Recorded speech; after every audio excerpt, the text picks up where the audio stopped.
Buenos días. Well, good morning. He said, welcome, thanks for coming.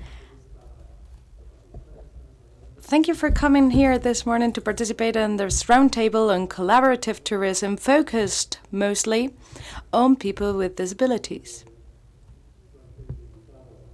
We have very reputable guests that I will briefly introduce, and then we'll move on to the Q&A session. To my right, Ivor Ambrós, an independent consultant that focuses on disability issues.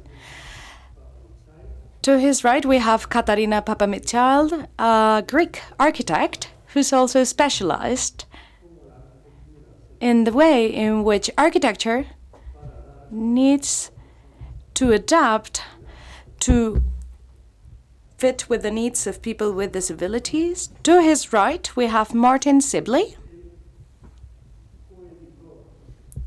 who is the co-editor of an online webpage called Disability Horizons, Horizontes de la Discapacidad in Spanish.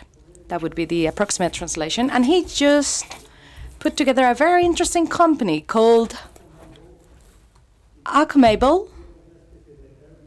And it's like an Airbnb for people with disabilities. This is a very recent project that he launched. He was just telling me that there's over 100 premises or locations that have already signed up to be part of the webpage. And I think this is really interesting. Later on, we will talk more about it. And to his right, we have Francisco Javier Aragón Cánovas. He's the director of the Research Team of Tourism, Leisure and Water Environments of the University Camilo José Cela. And connected through Skype, we have a representative of Lonely Planet. As you know, Lonely Planet is the most important publishing house for travel books worldwide. His name is Martin Heng, and we'll start with him so that he can tell us via Skype from Australia, he's in Australia, so that he can tell us about the challenges that the different travel publications have, such as Lonely Planet, to respond to the needs of people with disabilities. It would also be very interesting for him to tell us if in Lonely Planet they have an initiative to publish something specific pertaining people with a disability. Martin, you have the floor. Thank you very much. And I'm very happy to be with you, even if only via Skype. I wish I were there in person, but unfortunately not possible. Yes, I've been running the project for Lonely Planet for the last 18 months or so, which is a project on inclusive tourism or accessible travel. And we have indeed published one proof of concept book to our home city of Melbourne called Accessible Melbourne. And we published that about November last year, since when we've had more than 11,000 downloads. So I think that tells us that there is a great demand for this information. I think anybody who's traveling with a disability will tell you that the most difficult thing to travel with a disability is access to accurate information. And that is Lonely Planet's business, is actually the provision of information. So my goal is for Lonely Planet to pursue that mission, but in a field of inclusive tourism. So to actually provide that information that is assisting people with a disability to travel more and to travel with greater confidence. Travel more because I think it's been shown by a number of studies that if people with a disability had more trustworthy or access to more trustworthy or trusted more in the information they could find, they would actually travel more. So it's a question of people with a disability needing to have more reliable information before they start their journey. It's more difficult for someone who has specific needs to travel spontaneously. So there is obviously a great deal of planning that goes into any trip before it's made. So I'm hoping to produce another guide, this time to Rio in time for the Olympics and Paralympics next year. That will be my second publication. In the meantime, I'm just about to publish a very long list of online resources for travel with a disability. I think there's something like 500 websites that people can use to find more information, and that includes local government, NGOs, travel agents, and personal blogs, as well as general information websites. I'm hoping to publish that within the next month as a free PDF.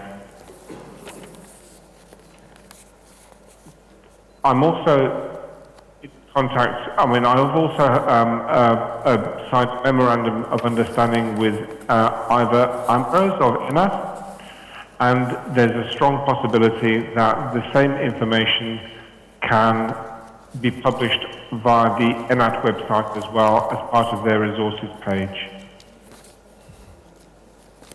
Thank you very much, Martin. Muchas gracias, Martin. Nos mantenemos en contacto mientras dure la... Thank you very much, Martin. We'll keep in touch during the roundtable. I would really like it if Martin could now introduce his project. I think you're going to play a video, right? And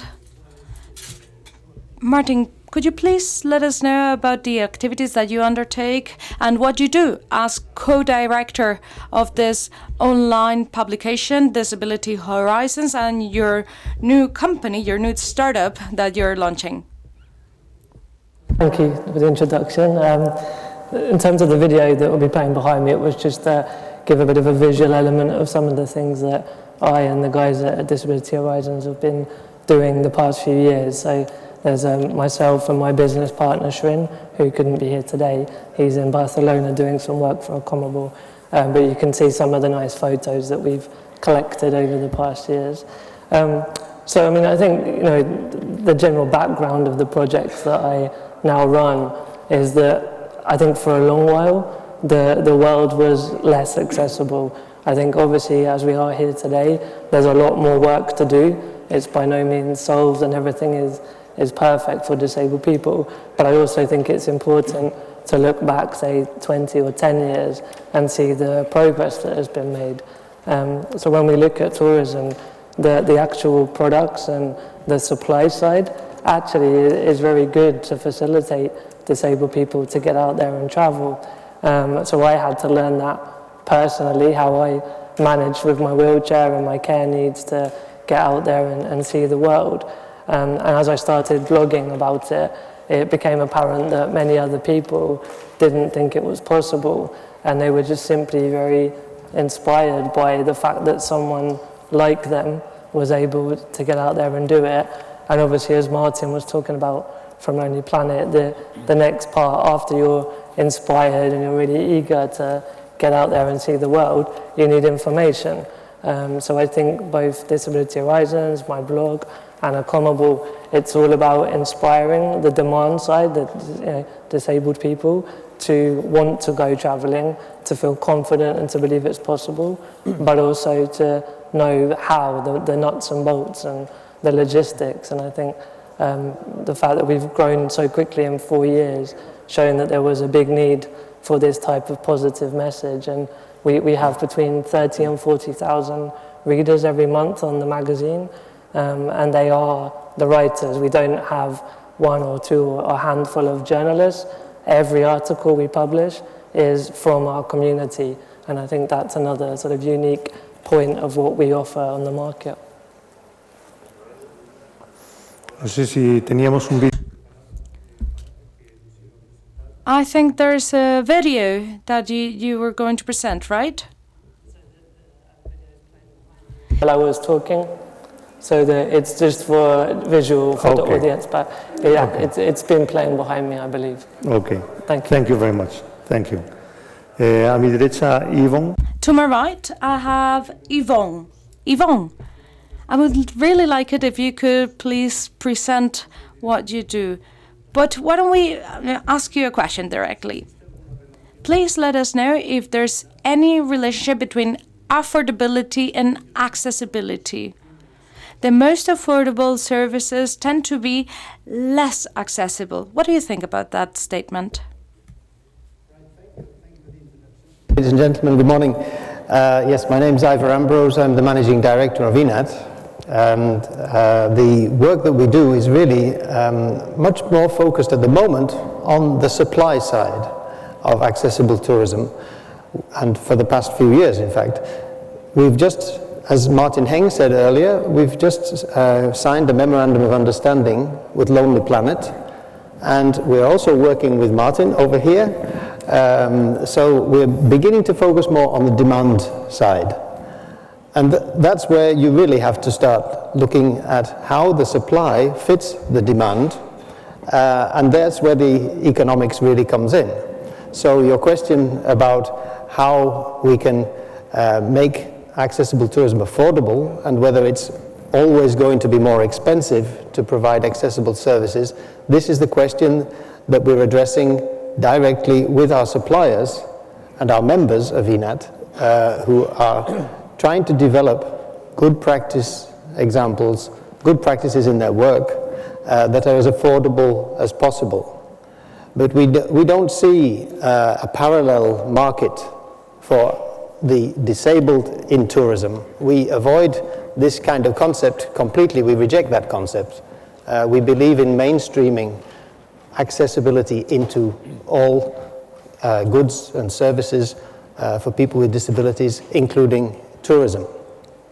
Now, I've got a few notes here that we prepared actually a slide presentation, but we couldn't have it running at the same time. So I'd like to give a little bit of information about the supply side of accessible tourism in Europe, because we've done a major study for the European Commission on this, and I think you'll be interested to hear how the supply and the performance of accessible tourism is in Europe today.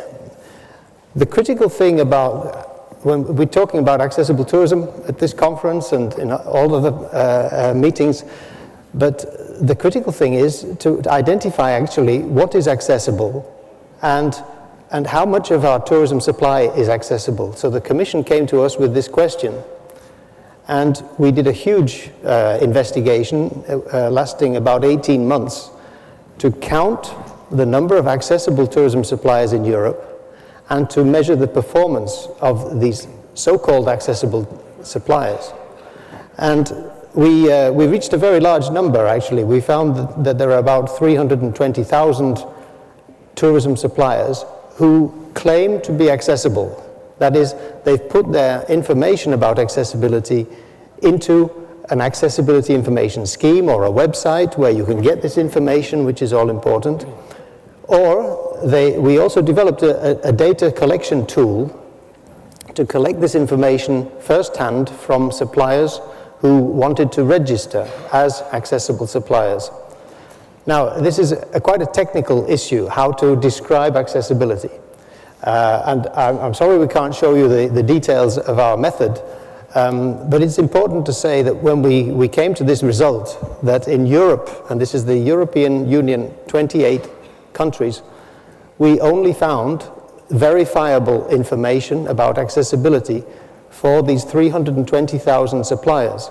And that represents 9% of all the tourism suppliers in Europe. So there are 3 million tourism suppliers in Europe who are not dealing with accessibility, who are not advertising any kind of accessibility for their services.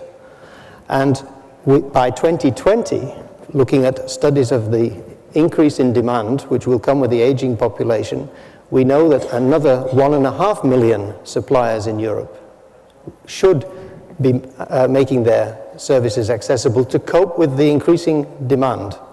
So there's a very large demand for accessible tourism supply and quite a low supply.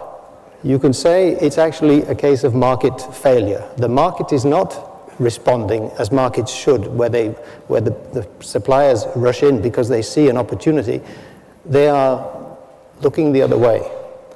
And this is a problem that we're trying to address by improving the quality of accessibility information and making it easier for people for suppliers to put this information online. So for the European Commission, we've created a website. It's called pantou.org. It's PANTOU.org. And this is the European Commission's European directory on accessible tourism supply. And Katerina is going to tell you, I think, a little bit more about that. So if I could pass the word to Katerina, she will explain a little bit about the technicalities of this, because it's very important to get accurate, reliable, and objective information about the services. Okay, thank you. Katerina? Thank you. It's a pity I can't show you some of the slides, so you can have a more direct impression how the website works, but I'll try and describe it. So Pantou is a Greek word, and it means everywhere. So we thought it was a good word for this website. And it identifies all kinds of suppliers who provide accessible tourism services. So we tried to gather as much as we could, so many suppliers as we could in that website. The accessibility of the supplier services is audited either by an international, national, or regional accessibility information scheme, or by a Pantou access statement, which is provided by the supplier, which is a self-assessment procedure. So this directory is funded by the European Commission, as Iva said, and supports the tourism SMEs. It includes over 70 types of services, such as cultural heritage, accommodation, equipment rental, tourist guides, all kinds of businesses around that they make the accessibility chain. And it covers all customer types and access needs. By now, over 500 suppliers already registered, and it's free of charge. So we have cooperating accessibility information schemes, which are the Pantou partners, and the suppliers that they are members of these accessibility information schemes, on their profile page, they link the information to this information scheme. For those suppliers that they are not members of an information scheme, we tried to collect very important, very essential, and as much as we can, more objective and reliable information by creating a template for a self-assessed procedure for the Pantou access statement, we call it, and is a form. It has two forms. Form A is a template with structure questions, so we can gather the essential information, and there's a Form B, which is a help text, which is explaining and guiding, explaining what kind of information is needed, and is guiding the suppliers to fill in the form, because it's a self-assessed procedure and we want to guide them and have the best information we can. So this access statement is written by the provider, and when you go to the profile page of each supplier, you see the name of the supplier, then you see the information, where is providing the information, so it is linked either to the access statement or to the information scheme. The access statement has section 1, which is for all suppliers, and it includes the general information, how the accessibility is provided, the information about accessibility, how it's provided, in what kind of formats, about the services that are provided from each supplier, and also regarding the staff training. And there's also a section 2, which is mostly for these suppliers that they have a facility, that they want to describe the physical accessibility of their facility. Sorry. So the supplier that has a facility and describes the accessibility, through these questions, it gives crucial information about also dimensions, about the areas that are not accessible or accessible, dimensions about bathrooms or corridors. So we try to get accurate information that is possible for the customer to check and choose if it's suitable for him.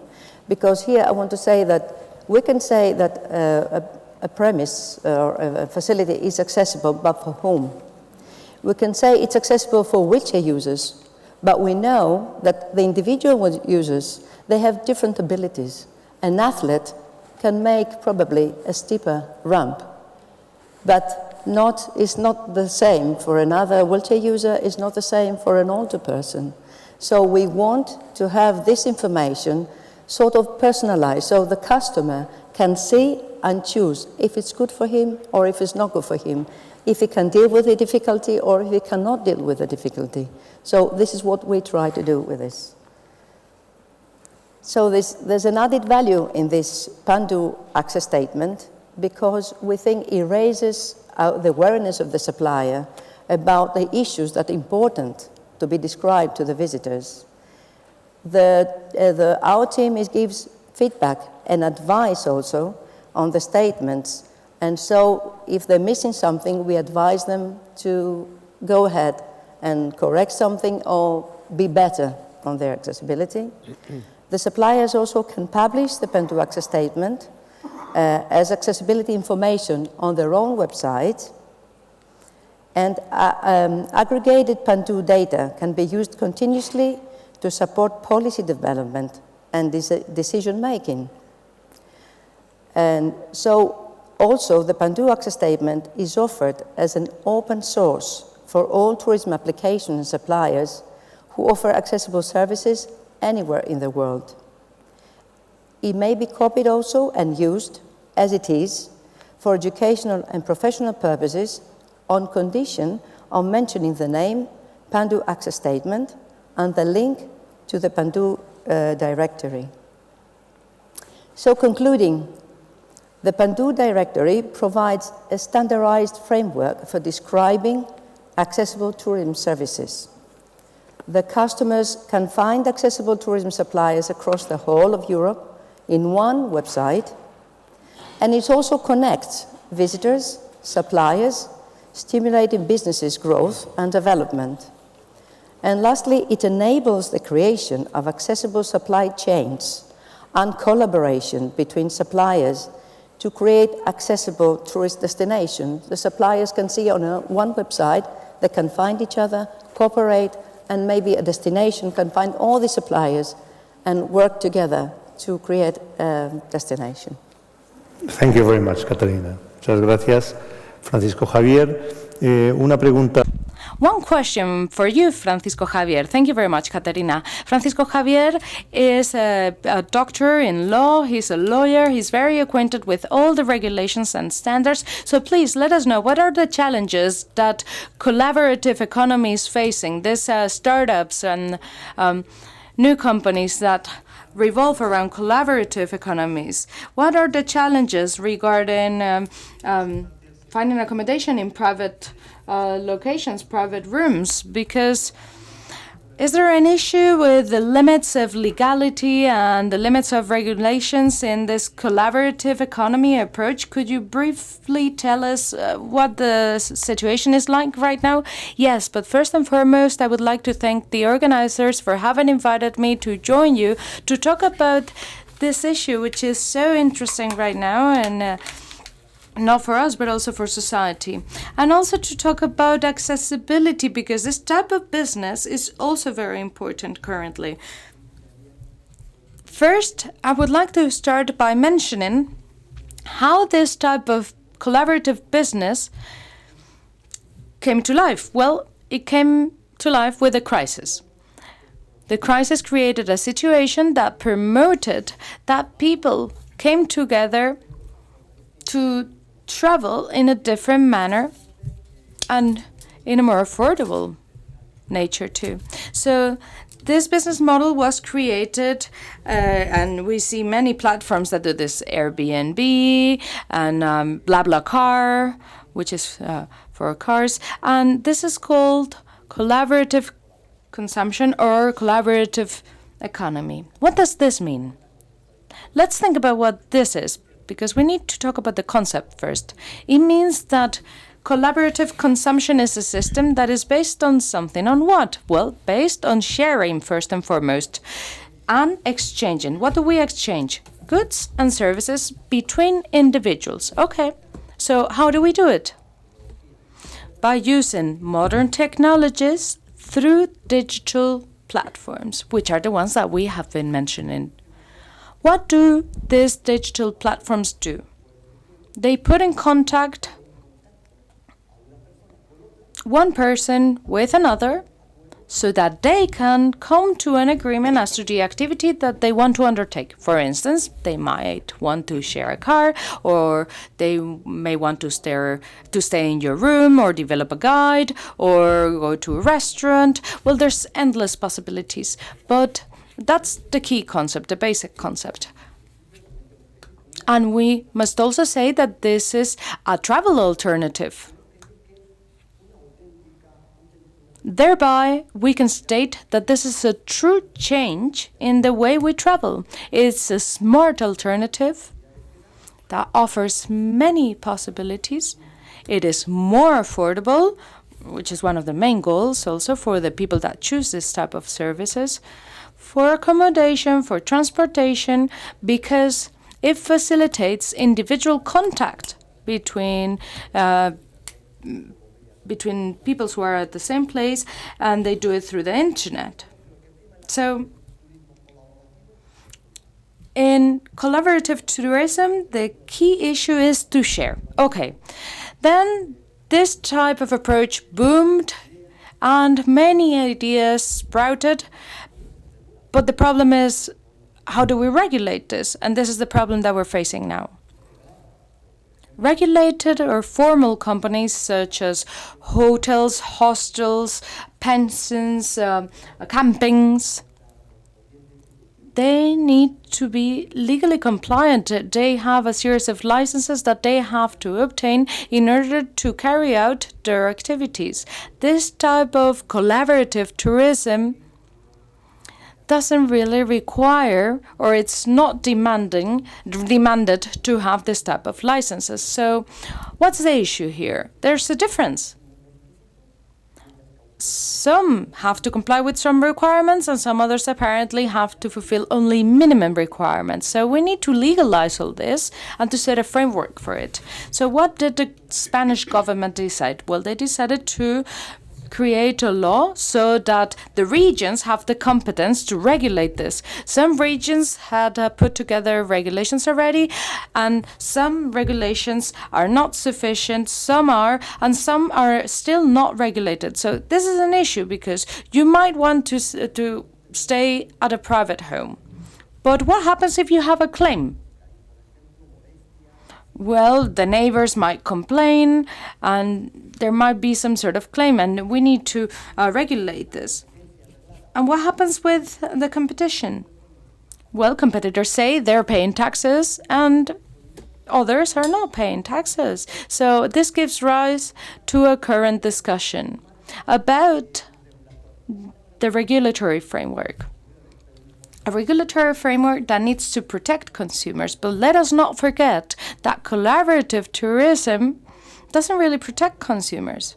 I mean, you cannot go to the DG on consumption at the regional level to say, okay, I had this problem, I wanted to share this roulotte, and it was not functional, it was not working, or there was a driver that was supposed to pick me up and he or she didn't show up, and I want to stay at a private home, and it didn't fit the description that I read when I hired it or booked it.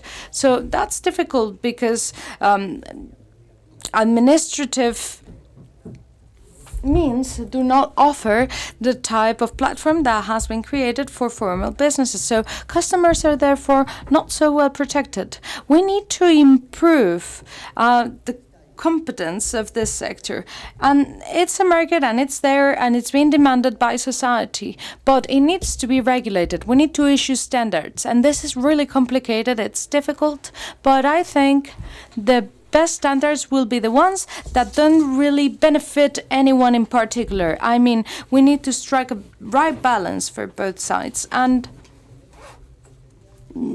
just a fortnight ago in the WTO, they were already talking about this issue, and they said that this sector still had to come up with solutions for this. And the WTO encouraged society to come up with solutions that could be progressively safeguarding more and more consumers' rights, to provide quality guarantees and that will in an equal way regulate both sides. Because it needs to be regulated and everybody's entitled to do this right and work along the same rights. Thank you very much, Javier. Martin, I'm going to ask you now to talk to us about Acomable.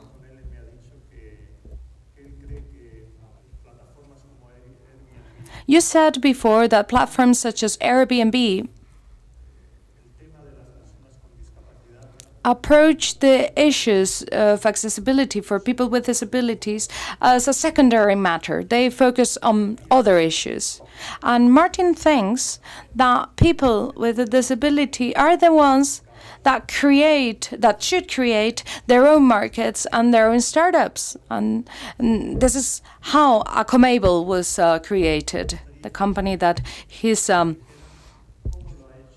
creating. And please let us know, how did you do it? What were the basic concepts, your pillars, and what are the challenges that you're facing?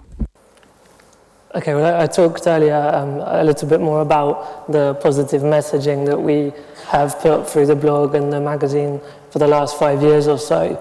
So I think we felt we wanted to add more value to our community. So it wasn't just a consumer platform where people would come on and just read about things, but it would be solving more of a problem.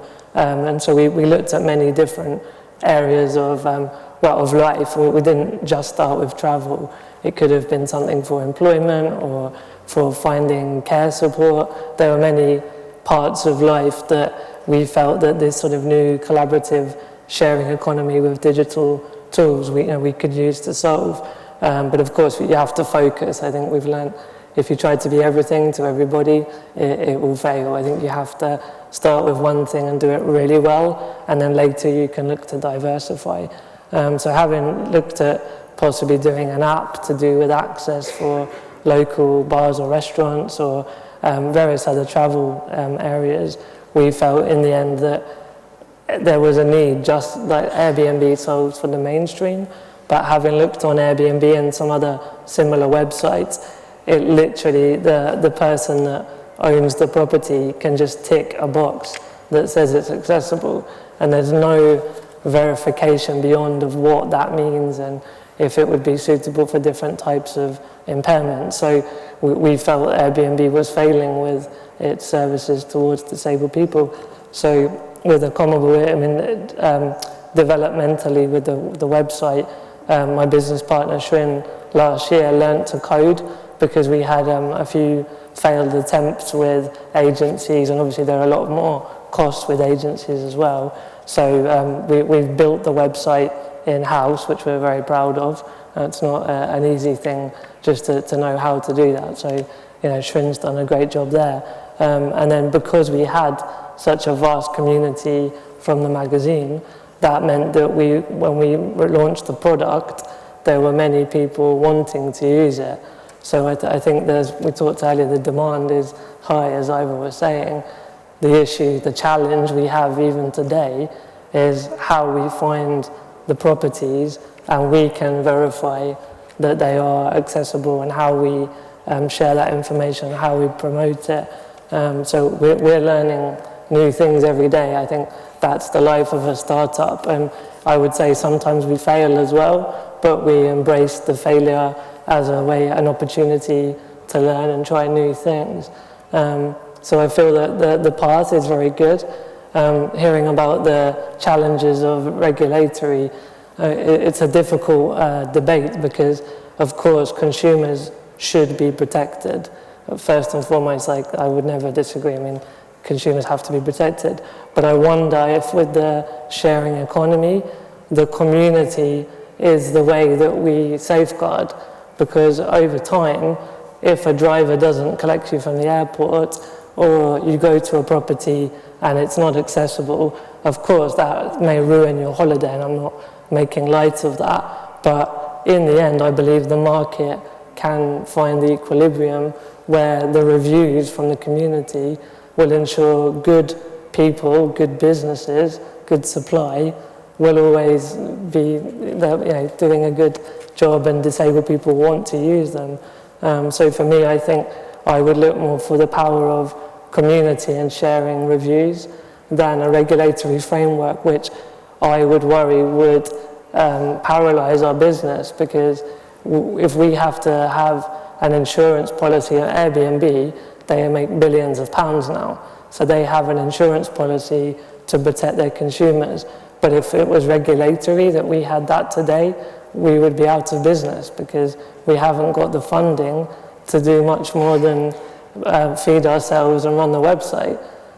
So I think we have to have a balance here about enabling new ideas and new people, new projects to grow and to find new solutions, but still protecting the consumer at the same time.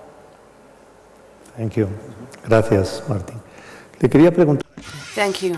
Catherine, as you are here, you're an architect. There is something which is very interesting in your field, which is the concept of universal design. Universal design is when you think about building a building, everything has to be accessible. What does that mean? That it will fit with everyone?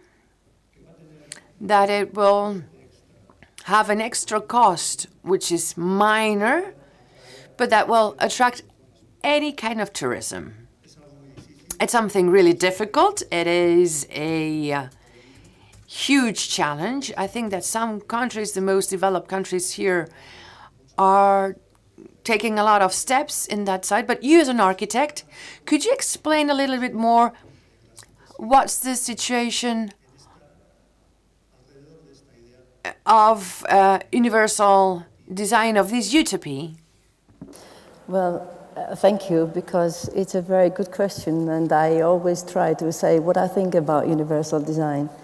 So for me, universal design is a way, first of all, for me, is just common sense. Is just understanding the needs of the people, our needs. So universal design, it's addressed to everybody, and accessibility comes from universal design. If we follow the universal design concept, we create accessible environments for all. Of course, we have to say for specific target groups, there are some very special things we have to add above, beyond the universal design. We have to admit that. But most things are addressed to all the people. So if we plan from the very beginning with the universal design concept in mind, we never have extra cost. And following the universal design principles, most of the times accessibility is invisible.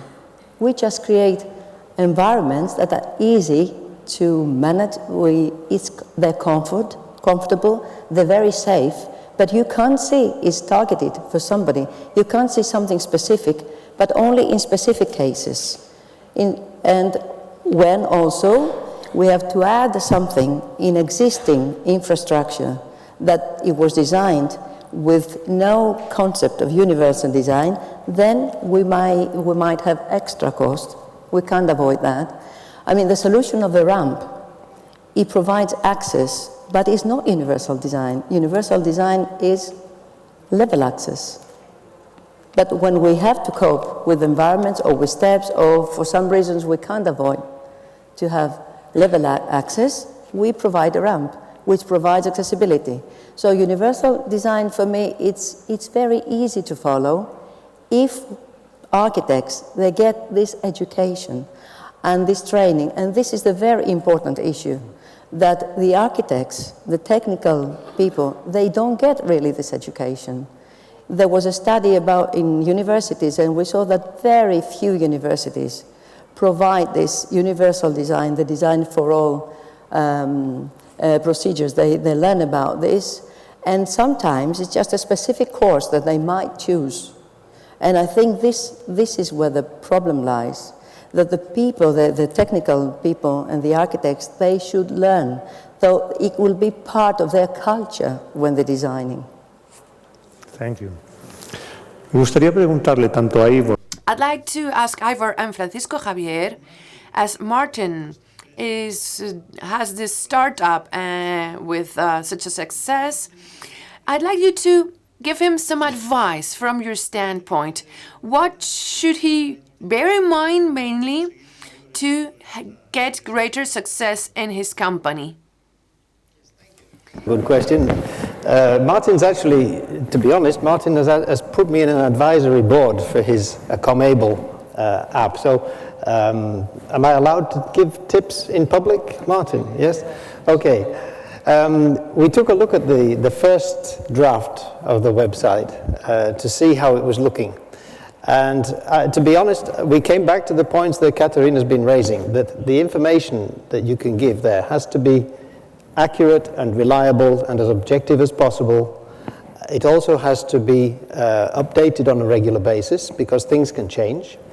And so when designing your communication tools, your website principally, and the way you gather the information, the way you present it to people, it has to meet these basic standards. And actually what we're doing with ENAT now is developing a framework so that we can actually identify amongst the many accessible information schemes for tourism which ones are doing it in a good way and which ones, let's say, are doing it in a not so good way. So with those that are meeting these requirements of objective information and allowing the customer to go right down into the information and find out about technical details that would probably bore most people.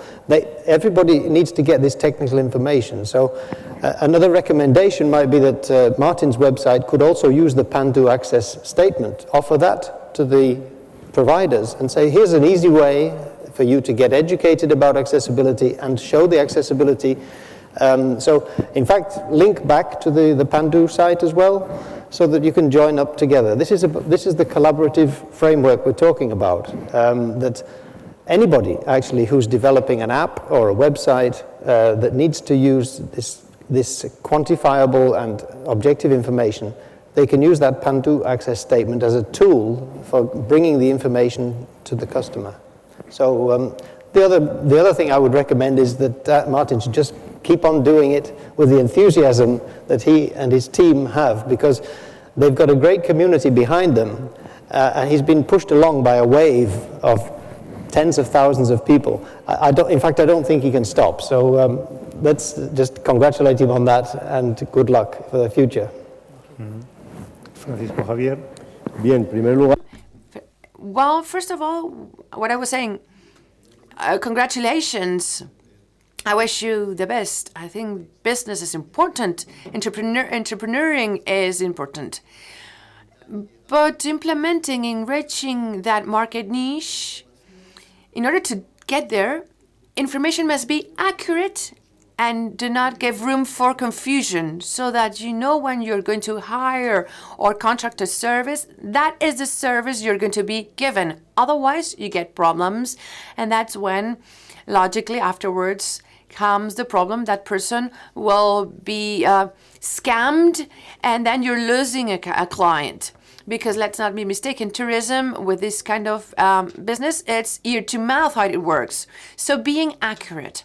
And then being attractive on what you're offering, and differentiation to the rest of the competition. That is also fundamental. And also awareness. I think that we have to raise awareness amongst society about these kind of tasks and activities. In the collaborative framework, which is just starting and emerging, it is very complicated to know due to the wide variety of products that exist. And as this is not regulated, you don't really know how they work and what's the sensitivity they have for housing or cars or vehicles. But very possibly with this time, this will adapt. And I think that maybe I disagree with you.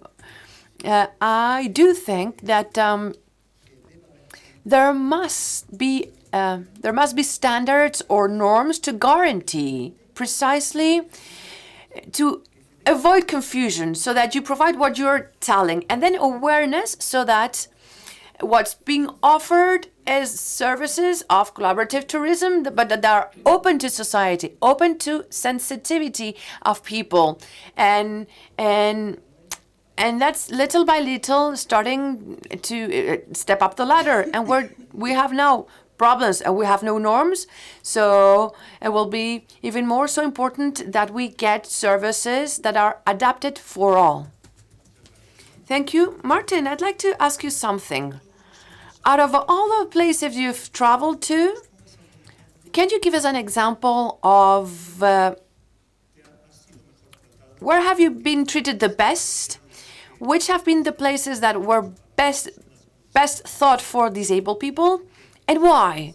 I mean, an example of, if you could just tell us what's that place that you would recommend, the place you've liked the most, like the kind of model or the ideal place or places, and why? Okay, so I mean, to give one country is difficult, but I will explain the reason it's a difficult answer to give.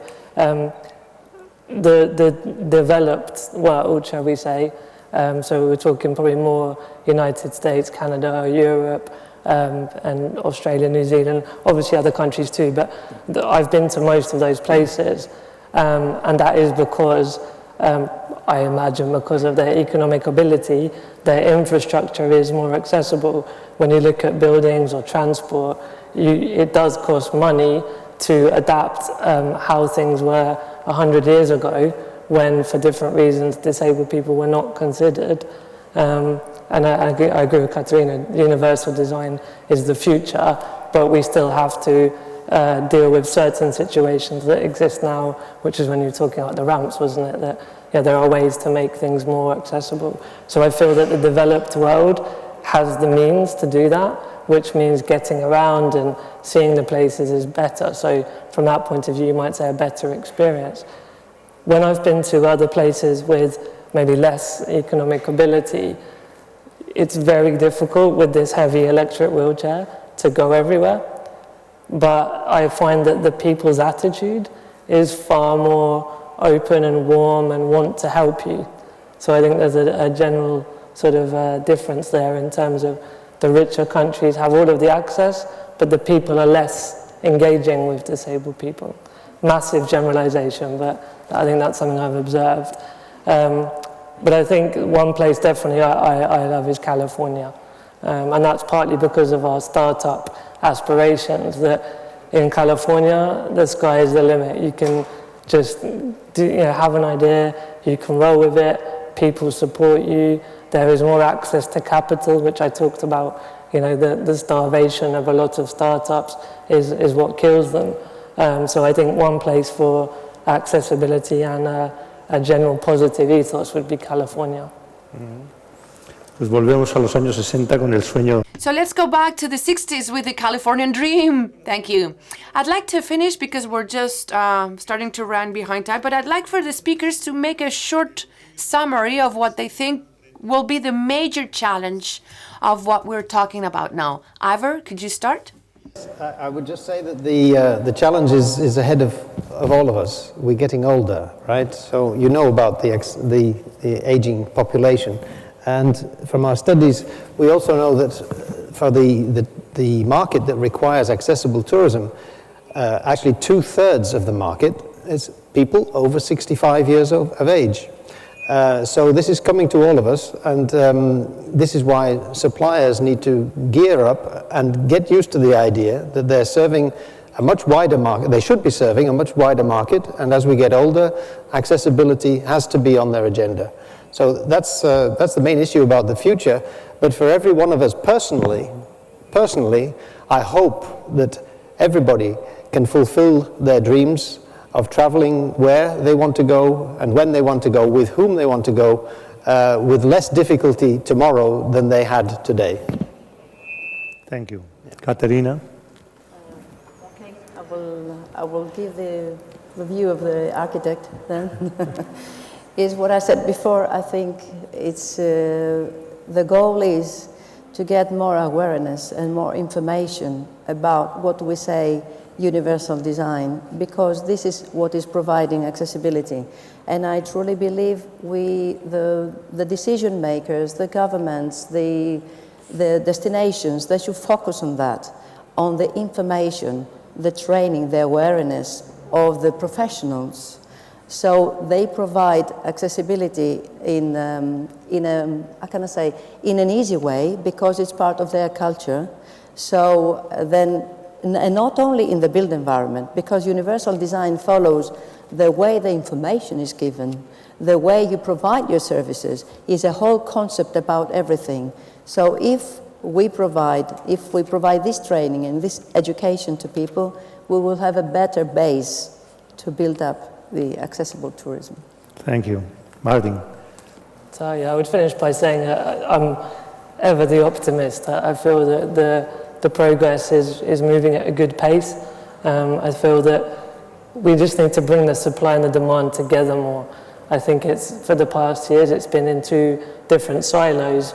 You hear many people in not just tourism, but general other industries, they say, oh, we've spent lots of money to make this more accessible, and then no disabled people come, and they don't think why, and it's because they're not communicating that they've already made the place accessible, but we as disabled people don't know that they're there. And I also feel that disabled people have a responsibility to be proactive, to find their own solutions, take ownership of the problem. And I think if we have the two sides coming together more, then I think that there'll be a day where I can go and book a holiday spontaneously the way someone without a disability can. Thank you. Francisco Javier.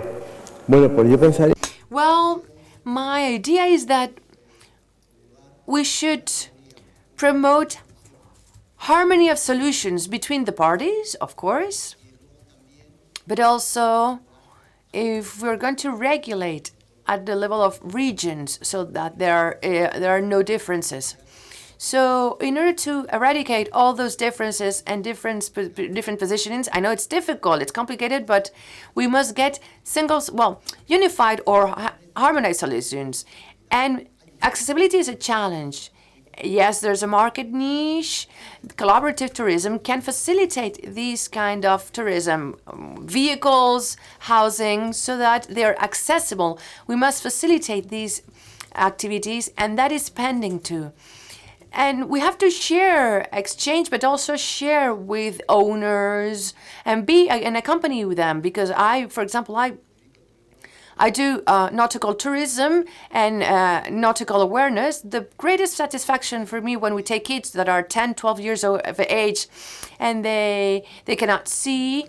So see them feel the water and the fun they're having, it's for us a huge satisfaction. So we must be aware and follow that line. Okay, thank you. Thank you to the speakers for your very interesting contributions. Thank you for coming. Thank you to you all for your attention. And we will now have a very short pause and we will continue with the Congress. Thank you.